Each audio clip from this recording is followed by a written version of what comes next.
আজকে ঈদের দিন সকাল থেকে আমাদের সব কাজ শুরু হয়ে গেছে। দেখতে পাচ্ছেন নারকেলগুলোকে আমরা কুড়িয়ে নিয়েছি। আমার মা সকাল ভোরবেলা উঠেই 2 রকমের সেমাই বানিয়েছে। সেমাই দুইটাতেই নারকেল দিয়েছিল, যেহেতু নারকেল সবাই খুব পছন্দ করে তাই মা দুটোতেই নারকেল দিয়ে বানিয়েছে। খুব মজা লেগেছিল। ঈদের দিন সকালবেলা সবাই মিষ্টিমুখ করে মসজিদে নামাজ পড়তে যাবে, এর মতো আনন্দ পৃথিবীতে মনে হয় আরেকটি হয় না। আর ঈদের মানেই তো আনন্দ, ঈদ মানেই তো খুশি। সবার জন্য সেমাই বেড়ে রেখেছি, সবাই খেয়ে নামাজ পড়তে গিয়েছে। এই ফাঁকে মা রান্নাবান্না শুরু করে দিয়েছে।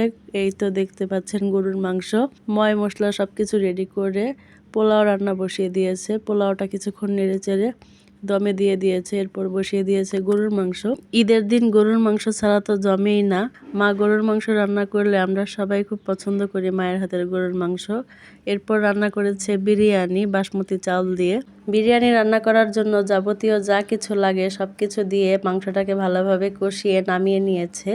দেখুন মাংসটা কত সুন্দর হয়েছে। আমার মায়ের হাতের রান্না এমনিতেই অনেক মজা হয়, তারপরেও আজকে একটু বেশিই মজা লাগছে।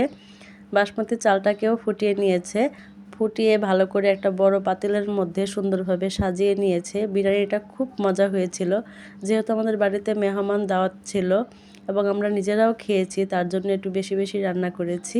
সবাই ভালো থাকবেন। ঈদ মোবারক।